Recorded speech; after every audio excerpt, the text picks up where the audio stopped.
C'est un aspect méconnu de la relation franco-belge et c'est à bien des égards un scandale. La France se décharge depuis des années d'un grand nombre de ses ressortissants handicapés vers la Belgique voisine. Plus de 6000 d'entre eux sont aujourd'hui hébergés dans des structures belges spécialisées. Un exil contraint financé par la sécurité sociale française. Ségolène Neuville multiplie les actions et les missions en Belgique sur place pour mettre fin à cette situation ubuesque. Elle est le grand témoin de 64 minutes. Bonsoir. Bonsoir. Merci d'être avec nous, Ségolène Neuville. Vous êtes secrétaire d'État en charge des personnes handicapées. Vous êtes aussi en charge de la lutte contre l'exclusion. Alors pour que nos téléspectateurs comprennent bien cette situation que je viens d'évoquer, on va regarder un reportage de notre partenaire France 3 qui est allé tourner dans une région frontalière de la France, puis en Belgique. Reportage.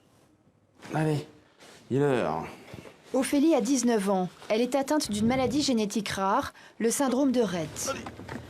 Comme tous les lundis matins, son père va l'accompagner pour un périple de plus de 100 km. Première halte à Merville, à une demi-heure de chez eux. Ophélie retrouve ici d'autres personnes handicapées. Tous embarquent à bord de ce minibus envoyé par l'institution belge qu'ils vont rejoindre. Allez la miss, allez c'est parti. C'est l'heure de la séparation pour toute la semaine. Ça fait 13 ans qu'on l'amène ici, 13 ans qu'on l'amène ici au bus. Ça fait 13 ans qu'elle fait la route toutes les semaines, qui représente à peu près 2 heures, 2 heures et demie de route. Mais on n'a pas le choix. Faute de structure d'accueil en France, toutes ces familles sont dans la même situation. Belgique comme exil. Aujourd'hui, 6500 Français handicapés, dont 2500 issus du seul Nord-Pas-de-Calais, sont hébergés par des institutions belges qui n'hésitent pas à cibler cette clientèle sur Internet. Mais c'est bien la sécurité sociale française qui finance ces placements. Un scandale pour ce couple qui a toujours refusé cette solution pour leur fille de 31 ans. Ils espéraient la construction d'une maison d'accueil spécialisée à proximité de chez eux. Elle n'a jamais vu le jour, faute de budget. Aujourd'hui, sentiment des fois de désespoir, de dire on va où? On fait quoi? Pour les plus chanceux, voici la solution près de Lille. Cette maison d'accueil a été spécialement créée pour permettre le rapatriement des Français exilés en Belgique, mais elle est saturée de demandes. Actuellement, nous sommes à 132 personnes en liste d'attente pour un accueil d'internat de 54 personnes. Donc elles peuvent attendre au moins plusieurs années. La moyenne, c'est entre 3 et 5 ans. Michael est le dernier arrivé, après un long séjour en Belgique. Pour se rapprocher de ses parents, il aura patienté 15 ans. Ségolène Neuville, vous êtes engagée il y a quelques jours à changer les choses. Comment concrètement comptez-vous faire ? En réalité, ça a été dit, cette situation elle est historique. C'est-à-dire ça fait des années qu'il y a des milliers de personnes handicapées françaises qui sont hébergées en Belgique. Moi, c'est une situation que je trouve intolérable pour les familles. On l'a vu dans ce reportage, ce sont des séparations qui sont douloureuses. Et donc, on ne peut pas laisser les choses ainsi. Donc, la première action, ça a été d'abord un accord entre la France et la Wallonie, puisque c'est en Wallonie, cette partie de la Belgique. C'est un accord qui a été voté par le Parlement. Ça fait maintenant plus d'1 an et demi. Cet accord, le premier objectif, c'était déjà s'assurer de la qualité de l'accueil en Belgique. C'était bien sûr le premier objectif. Il y a des inspections maintenant conjointes, service wallon et service français, ça fonctionne bien. Et il y a donc des établissements, quand il n'y a pas la qualité au rendez-vous, eh bien, il n'y a plus personne français qui est adressé dans ces établissements. Deuxième objectif, et c'est bien le principal pour moi, c'est couper le flux des personnes, adultes et enfants, qui sont adressés en Belgique. Je ne veux pas dire ramener tous ceux qui sont déjà en Belgique, parce qu'il y en a qui seraient déstabilisés, mais en revanche, ne plus adresser personne qui ne le souhaite pas en Belgique. Donc, ce qu'on appelle les départs forcés, les départs subis. Donc ça veut dire deux choses. Ça veut dire, d'une part, s'attaquer à la procédure administrative. Comment ça se fait? Quelle est la procédure administrative qui fait l'orientation en Belgique? Donc, ce sont des subtils trajets entre les MDPH, les agences régionales de santé, l'assurance maladie. Donc, il y a toute une procédure administrative à mettre en œuvre pour empêcher ça. Et puis, il y a le financement. Et ça, c'est ce que j'ai annoncé avec Marisol Touraine il y a maintenant 2 ou 3 semaines, c'est le fait de couper le flux d'argent de l'assurance maladie pour ces nouveaux départs vers la Belgique et les réorienter dans les départements d'origine des personnes. Ça veut dire que concrètement, on a un fonds d'amorçage de 15 millions d'euros qui va permettre, c'est de l'amorçage, ce n'est pas la totalité, qui va permettre d'ouvrir des places ciblées à l'endroit où les personnes habitent. Donc pas forcément ouvrir une maison d'accueil spécialisée pour 150 personnes, mais en revanche, quand il y a une personne qui est en difficulté à tel endroit, on fait une extension de place à côté de chez elle. Vous avez évoqué la sécurité sociale, on va y revenir. Près de 50 000 personnes handicapées attendent une place aujourd'hui. Confirmez-moi ce chiffre, si c'est le bon. Vous proposez-vous une enveloppe, vous l'avez dit, de 15 millions d'euros. Selon les associations qui viennent en aide aux handicapés, ça représente 300 places. Est-ce qu'il ne faut pas une politique beaucoup plus ambitieuse? Alors, je vais revenir sur les chiffres. En France, il y a au total 490 000 places pour les personnes handicapées, adultes et enfants confondus. Ouais. Et on en crée plus de 4 000 nouvelles par an, tous les ans. Malgré ça, il y a toujours les 6 000 personnes en Belgique. Donc, on voit bien que ce n'est pas juste une question d'ouvrir des places. Il faut en ouvrir, évidemment, et c'est ce qu'on fait, on en ouvre massivement. Mais il y a aussi d'autres questions qui viennent en jeu, et notamment avoir près de chez soi un établissement qui convienne au handicap de son enfant ou de la personne qui est proche. Et ça, ce n'est pas toujours le cas. C'est aussi ça qui fait parfois les orientations vers la Belgique. Le nombre de personnes en attente, en réalité, personne ne l'a vraiment. Ça n'est pas un chiffre officiel, mais ce qu'on sait, c'est qu'effectivement, il y a ces 6 000 personnes qui sont en Belgique et ces 490 000 places en France.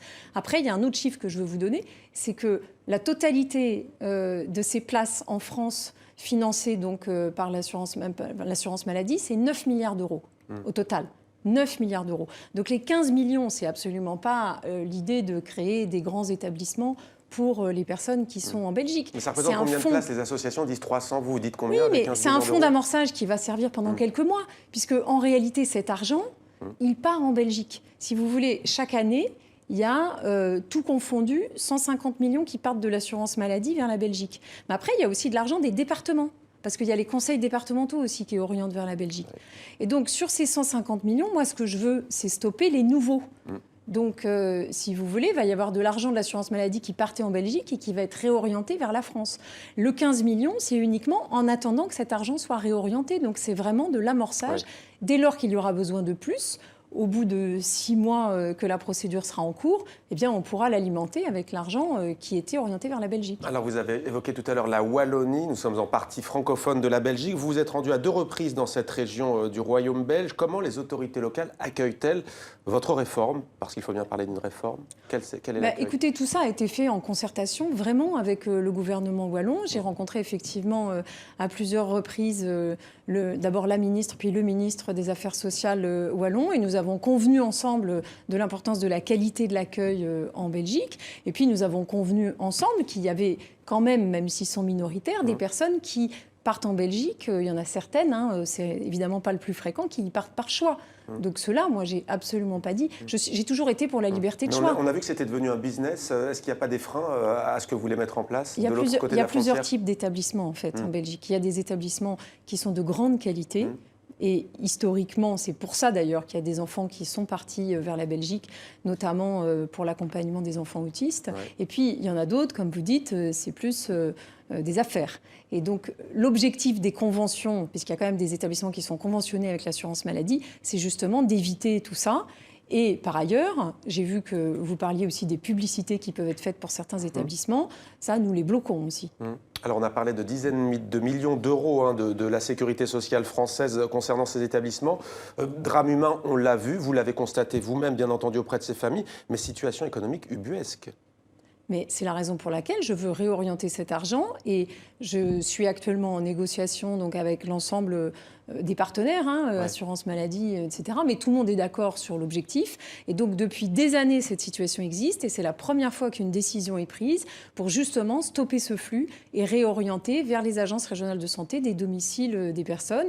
Donc, c'est vraiment quelque chose de totalement nouveau. La seule chose maintenant qu'il faut faire, c'est que les conseils départementaux suivent cette décision parce que moi, l'assurance maladie, c'est tout ce qui concerne les enfants et une partie des adultes. Mais l'immense majorité des adultes, ce n'est pas l'assurance maladie qui paye, ce sont les conseils départementaux. Ouais. Mais pour la plupart, ils sont convaincus aussi et je pense qu'ils vont suivre le mouvement.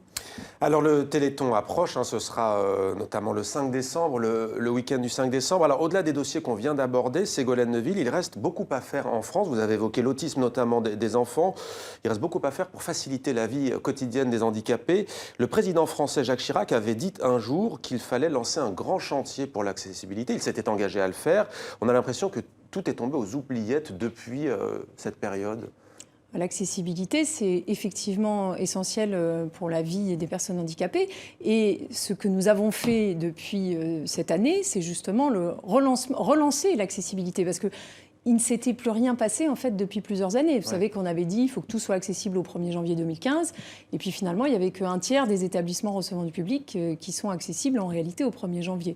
Et donc, ce que j'ai fait avec les agendas d'accessibilité programmés qui sont déposés actuellement en préfecture et en mairie, c'est justement de relancer cette dynamique avec une date limite donc, de 3 ans pour l'immense majorité des établissements et des dizaines de milliers de commerces, de mairies, d'établissements publics, d'établissements privés sont en train de programmer leurs travaux. Et moi, je suis certaine que d'ici 3 ans, eh bien, ça sera 80% des établissements qui seront en accessibilité. Alors pour terminer, vous avez fait la une des médias en France cette semaine en annonçant, vous et le gouvernement de Manuel Valls, que vous n'alliez pas finalement supprimer l'allocation adulte handicapé. Il faut être précis pour les personnes qui ont du capital, pour résumer.